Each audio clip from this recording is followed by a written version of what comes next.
Hey everybody, one of my favorite things about getting to do this show is visiting historic sites that I've not been to before so that I can learn about them and then share them with you. We're here in downtown Dickson, Tennessee at the Clement Railroad Hotel Museum with my friend Zach Kinslow, who's the site manager. There is so much history here, so let's go ahead and get started.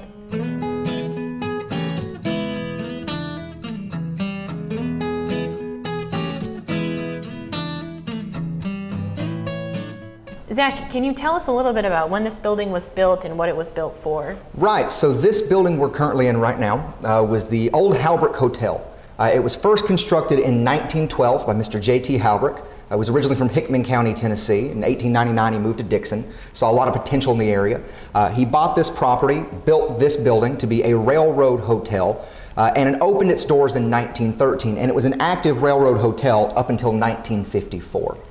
So, let's talk a little bit about the railroad. Railroad history in Middle Tennessee is like its own entire subject. Right. And I feel like I myself am just scratching the surface of learning about it and understanding it.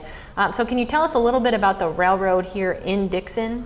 Right, so right in front of our building we do have a rail line that goes through. It used to be one of 13 that was here in Dickson at the height of Dickson's history with the railroad. But the history of the railroad as far as Dickson, Tennessee is concerned began in the 1860s during the American Civil War.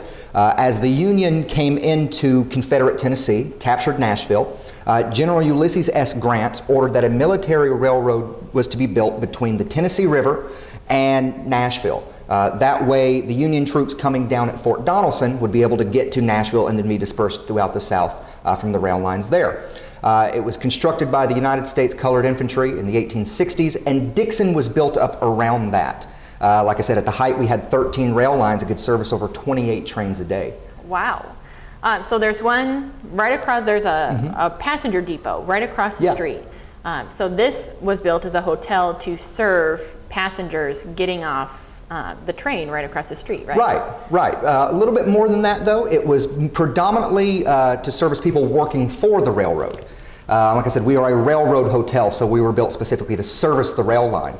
We were one of 2 or 3 hotels that were here in Dickson, the Greystone Inn up the street, the Roadside Inn down the street. We were definitely the closest one to the depot, and so we got a lot of the business from that. Easier to carry those big trunks just across the street than down the street. And it was pretty good accommodations. You know, 50 cents a night you could stay here for an extra quarter. You could get a bucket of water brought to your room for a bath. Although the hotel was advertised for its indoor plumbing, that just meant one toilet downstairs that everyone had to share. It's a little bit different from the hotel experiences that we would expect today, I guess. Right. Bit cheaper too. Well, I guess there you have it. So what would someone experience here? I mean, so you come in the front door, is that the registration desk that's to the side there? Right, so downstairs would have been a public area, almost like a community center. So you would have came into the front door and you would have been in the lobby. You probably would have been greeted by the manager of the hotel, a woman named Belle Goad, or a member of her family that worked here at the hotel. And you had the front desk where you could register for a room, and if you look at the guest registry, it has 3 letters next to the names, B, D, and L. Of course, we're standing in the dining room now. The B, D, and L stand for breakfast, dinner, and lunch. You checked in, you could get a meal. We also had the manager suite downstairs. Other amenities at the hotel, we had a telegraph office. We had a drummer's room, which is the old term for traveling salesman, that you could see what the traveling salesmen who were in town were selling at the time. You could check in and you could head upstairs to your room. Interesting. You know, traveling salesman, that's something that I read a little bit about when I was researching for our Columbia Arts Building episode. So that is really interesting to learn about the special room here at the hotel for the traveling salesman. It's just a really interesting kind of, I guess, dot to connect with some of my other research. Right. Now, so there's the hotel railroad aspect of this history, but there's also the, I guess, Frank Clement aspect of this history. Do we want to go somewhere else and talk a little bit more about Frank Clement? Yeah, let's head on over. Okay. So there's a couple of different stories here. There's the railroad hotel story, but there's also the story of Frank Clement, who was actually born in this building in one of the rooms downstairs that you can see when you visit. So why don't you tell us a little bit about Frank Clement, who he is, why he matters to Tennesseans? Right, so on June 2nd, 1920, a baby was born in the hotel. Frank Clement. His parents were living here at the time. His grandmother was manager of the hotel, so they were staying in rooms downstairs. So Clement grows up to become the governor of the state of Tennessee. In fact, he is the second youngest governor in the history of the state. He was 32 years old when he was elected governor in 1952. In fact, he challenged a sitting governor for the seat and beat him. Gordon Browning. In fact, a quote from Gordon Browning was, the problem is they keep hearing Frank Clement speak. He was known for his oratory, his speech making. If you could hear Frank Clement speak, he had you. He would go on to be the second longest serving governor in the history of the state of Tennessee. He was elected in 1952, then again in 1954, and then for a third term in 1962. Clement, under his administrations, would see a lot of change go on. He was a very progressive governor of the state of Tennessee. For instance, he would create the Department of Mental Health and Substance Abuses for the state of Tennessee. He's the reason kids in Tennessee get free textbooks today. Clement is the one who oversaw prison reform in the 50s. And for purposes of why he's important outside of the state of Tennessee, he was the first Southern governor in American history to veto a segregation bill and actively work towards integrating the state to the point where George Wallace and Orville Faubus, two other Southern governors who were known for segregation, would call up Frank Clement to join them in fighting integration. And Clement told him two things. He said, number one, look at what's happening in your state. You have federal marshals there all the time. He said, we don't want the federal government here in Tennessee dealing with these problems. We can solve these issues as Tennesseans. And he said the second thing, we're black Tennesseans are Tennesseans and needed to be treated as such. And so he really kind of set Tennessee on that path forward to a point where he was willing to put his political future and career on the line to move Tennesseans forward, and it did cost him a Senate election in 1966. Wow, that's so interesting. So many big, important things in Tennessee history and in United States history happening under his administration. So he served in the 1950s, and you said he was the last Tennessee governor to serve a 2-year term, and the first Tennessee governor to serve a 4-year term. Right. So in 1953, right after Clement becomes governor, because he was elected in 52, takes office in 53, Tennessee would hold a convention to change its constitution for the first time since 1870. At that point, it was the oldest state constitution in the country. And there were several things changed to it. The two big things that were changed were, number one, you could have metropolitan governments, which is why we have the Davidson County metropolitan government with Nashville. And the other big thing that was changed was term limits for governors were changed from 2-year terms with no term limit to 4-year terms with kind of term limits in a way.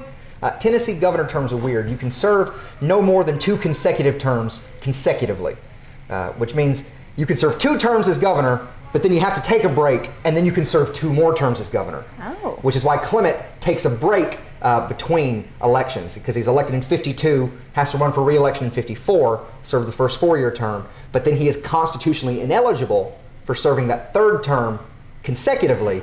He takes a break and comes back in 62. Interesting. So he's elected in 62. He runs for re-election in 66. No. He decided not to run for re-election in 66 because he wanted to serve, there was an opening in the Senate. Senator Estes Kefauver, who ran for vice president in the 1950s, he had passed away in office and his seat was vacant. And in 64, Frank Clement had attempted to win the Democratic nomination, but he didn't get it. But in 66, he tried again to finish out the term. And he ended up getting beat in the election by Senator Howard Baker. Ended up taking it in that respect. But that goes back to some of the feelings that some Tennesseans had regarding Frank Clement. His stances on integration were not the most popular with some rural Tennesseans who still held on to those beliefs from the time period, as well as being very closely associated with Lyndon Johnson's Great Society program, which was not popular in Tennessee as well.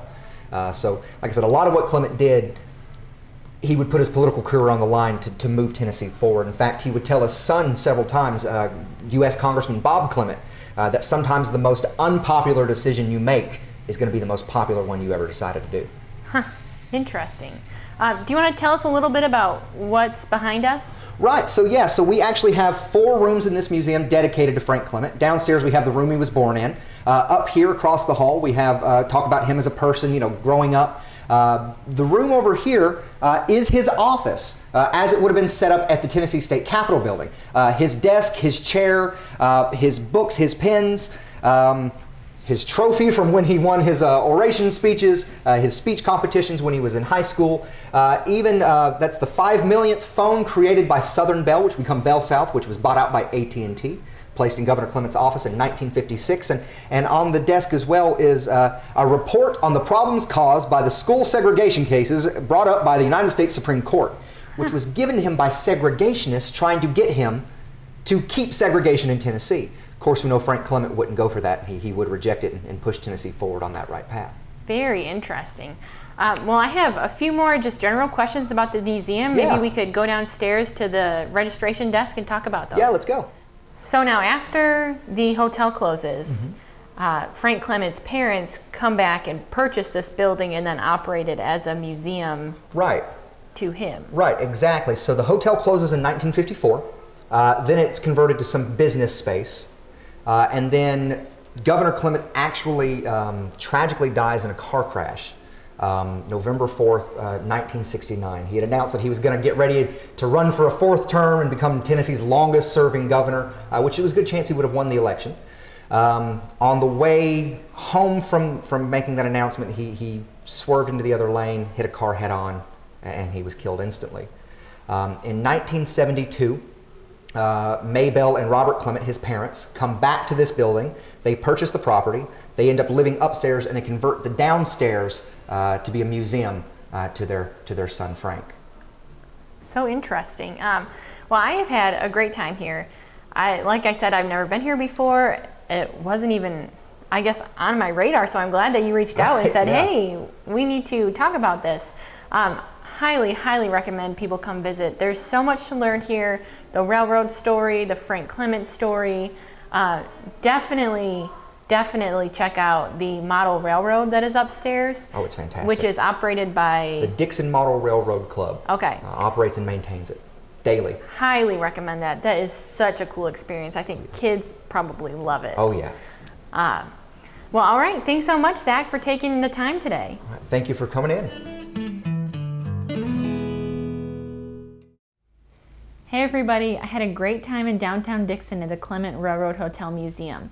I'm going to put their website up here on the screen so that you can get all the information about their hours, about their COVID procedures, and about their availability for things like rentals if you're looking for a place to have an event. So be sure to get out there to Dickson, visit this museum, leave us a note, tag us, let us know how you liked it. We always like to hear from you and what you think about these historic sites around Middle Tennessee. You're going to hear a lot about Frank Clement, governor of Tennessee, and the importance of the railroad on Middle Tennessee's history. I think you'll really enjoy it. So go ahead and get out there and let us know what you think. And again, if you like what you see, be sure to check out our Patreon page, support the show so that we can keep making this for you.